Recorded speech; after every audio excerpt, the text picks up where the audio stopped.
Pemirsa, terima kasih Anda masih di www.binus.tv bersama saya Melissa Gilbert di Dialog Spesial. Tentunya bersama narasumber kita yaitu founder dan director dari Gestalt Center, Bapak Sandy Sucipto. Oke, ini mungkin pertanyaan saya tadi nih waktu kombrek. Ketika saya menulis di bagian tengahnya. Jadi ada 2 garis, saya menulis bagian tengahnya. Itu kayak gimana, Pak?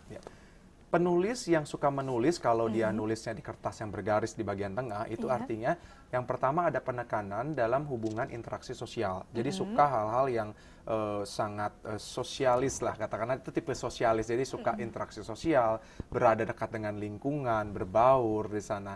Tetapi bisa juga dia itu terpaku pada masa kini.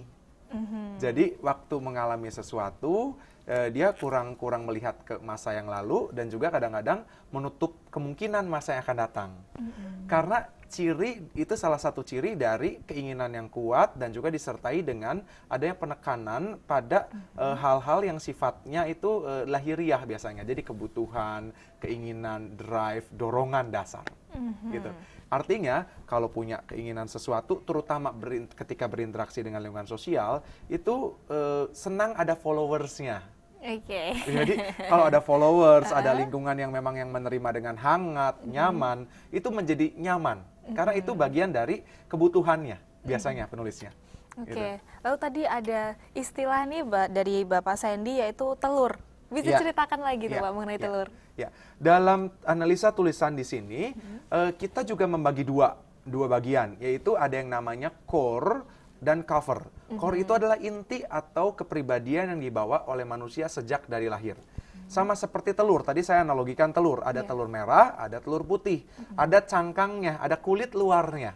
Nah, kulit luar ini adalah topeng kepribadian yang ditampilkan ke lingkungan. Jadi orang kan lingkungan kehidupannya beda-beda, lingkungan sekolah, lingkungan dengan teman, dengan orang tua dan sebagainya. Itu seperti cangkangnya. Cangkang ini atau kulit telur ini melindungi bagian dalamnya, itu putih telur dulu kan sebelum sampai ke kuning telurnya di intinya. Putih telur ini adalah bagaimana dia belajar sepanjang hidupnya dengan penyesuaian diri yang dia dapatkan dan yang dia lakukan sehingga membentuk kepribadiannya. Tapi yang ditampilkan ke lingkungan juga. Karena beda dan mungkin sangat berbeda sekali dengan intinya yaitu kuning telurnya. Sama seperti warnanya putih dan kuning di sana. Karena kuning telur ini bagaimanapun si putih itu membalut dan sangat banyak di sekelilingnya atau pengalaman itu mewarnai hidupnya seluruh bagian dalam kepribadiannya. Tetapi tidak akan pernah menghilangkan intinya yaitu kuning telurnya. Yaitulah kepribadian dan juga sifat atau karakter yang dibawa oleh dia sejak dari lahir. Oke, jadi kita ulang lagi, putih telur itu adalah lingkungan kita, dan kuning telur itu adalah diri kita sendiri, pribadi kita sendiri. Itulah karakter yang sifatnya menetap dalam diri kita. Dan bagaimana kalau kita mau mengubah itu? Mungkin seperti saya tadi contohnya, emosional, itu gimana mengubahnya? Sebetulnya kalau secara definitif atau secara ilmiah, kita tidak ada istilah mengubah. Tapi yang adalah menyesuaikan dan menyeimbangkan. Yang terlalu lebih, misalkan yang negatif atau lebih, kita kurangi. Kalau misalkan yang kurang, misalkan konsentrasi, motivasi, kita naikkan. Nah, tetapi apakah itu mengubah inti dari kepribadiannya? Tidak. Gitu. Tetapi akan menyesuaikan dan lebih mampu dia untuk beradaptasi dengan baik sesuai dengan tuntutan lingkungan, sesuai dengan kebutuhan yang ada di lingkungan. Gitu. Jadi kalau kita bicara mengubah tidak bisa, tapi kita bisa sesuaikan. Lalu cara penyesuaiannya sendiri bagaimana dari Gestalt Center-nya?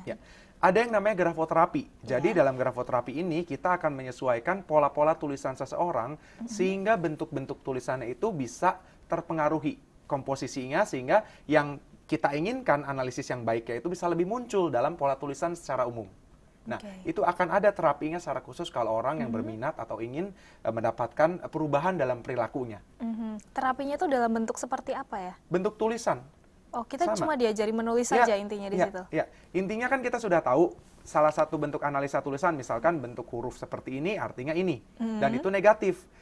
Kita juga tahu kan yang positifnya seperti apa. Bentuk ini adalah positif. Nah, kebiasaan menulis yang tadinya negatif ini, yang kita ajarkan ini loh bentuk yang ini buat sekarang. Perbaharui bentuk yang dulu ini menjadi bentuk yang baru. Nah, diharapkan dengan dia mengulangi atau membuat bentuk-bentuk yang baru ini, dia menumbuhkan satu pola kepribadian baru dalam dirinya, dan itu akan membantu dia dalam penyesuaian atau keseimbangan perilakunya. Jadi dari tulisan saja kita bisa berubah ya gitu? Ya. Karena kembali sistem syaraf yang menulis, itu intinya. Oke, lalu itu sama saja berarti dengan kita kembali pada zaman saat kita TK, belajar menulis pertama kali, seperti itu dong Ya, berarti? tidak mesti seperti itu, tetapi lebih kepada implementasi kepribadiannya. Jadi tidak semua huruf, nanti kita lihat kebutuhannya saja. Gitu. Tergantung masalah atau satu hal yang ingin kita ubah atau kita ingin perbaharui. Nah, di sana kita akan latihan dan juga kita akan ubah bentuknya sedemikian rupa sehingga kepribadiannya akan terpengaruhi. Tetapi ini butuh proses karena tidak bisa satu kali datang, biasanya minimal itu 1 bulan dengan latihannya setiap hari di rumah. Ketemunya hanya 1 minggu sekali dengan grafolognya di tempat saya. Oke, jadi hanya diberitahu ini jangan terlalu ditekan seperti itu ya. Lalu kecepatan ternyata merupakan salah satu poin analisisnya juga nih. Menarik sekali, kenapa kecepatan dalam menulis? Karena memang kecepatan itu juga berhubungan dengan bagaimana karakter orang. Orang kan ketika menulis itu kembali sistem syarafnya yang berfungsi dan sistem syarafnya mengarahkan semua kinerja motorik atau bagian tubuh yang dipakai menulis tersebut. Nah, oleh karena ada satu sistem dalam dirinya yang mengarahkan dan mengendalikan seseorang ketika dia membuat coretan atau tulisan, maka ketika orang menulis itu dengan cepat, artinya ada fungsi di dalam dirinya juga yang sedang bekerja pada saat itu. Nah, otomatis itu kita bisa analisis dan itu beda satu orang dengan lainnya. Gitu, ada analisis tersendiri untuk itu. Oke, ini buat kita-kita nih yang mau belajar grafologi, harus berapa hari dan harus datang kemana? Ya, sebenarnya untuk belajar atau mengetahui metode grafologi ini sangat mudah kalau teman-teman ada yang tertarik atau ingin mempelajarinya. Untuk belajar teoretiknya atau inti-inti dari pemahamannya saja, itu hanya butuh waktu 3-4 hari full day trainingnya. 3 sampai 4 hari? Teori itu cukup, saja? Teori saja. Itu manualnya akan seperti ini. Jadi ini akan dibahas, ini akan dipakai, ini modulnya selama 3 hari. Ya, selama 3 hari atau 4 hari full day. Nah, dari sini orang akan berlatih dan saya akan minta untuk memberikan studi kasus. Karena itu syarat untuk sertifikasinya. Karena sertifikasi kami berasosiasi juga dengan beberapa institusi di Amerika, yang mana orang ini terstandarisasinya sama, yang belajar di sini dan juga belajar di Amerika. Training center saya itu ada 2, yang pusatnya untuk sampai sekarang ini. Untuk di Bandung itu ada di Gestalt Center, Jalan Telusan Pasteur di Bandung.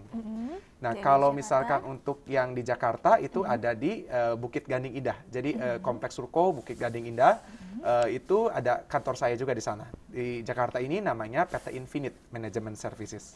Oke, jadi mungkin kita yang ingin belajar, ingin mengetahui bagaimana tulisan, kita bisa langsung ke Bapak Sandy mungkin ya? Saya ada website juga. Oke, website-nya bisa di mana? Teman-teman mungkin kalau ada yang ingin tahu secara lebih rinci juga ada di website saya di www.ssgestalt.com. ssgestalt.com. Ya. Oke, baiklah. Terima kasih ya untuk Bapak Sandy sudah datang, udah share ke kita-kita. Ternyata ada ilmu lain ya yang jarang kita dengar mungkin, yaitu masalah grafologi. Dan pemirsa, 1 jam telah berlalu tidak terasa. Saya Melissa Gilbert undur diri. Sebelumnya saya ingin berterima kasih kepada Oriflame dan juga Desain Interior. Sampai jumpa.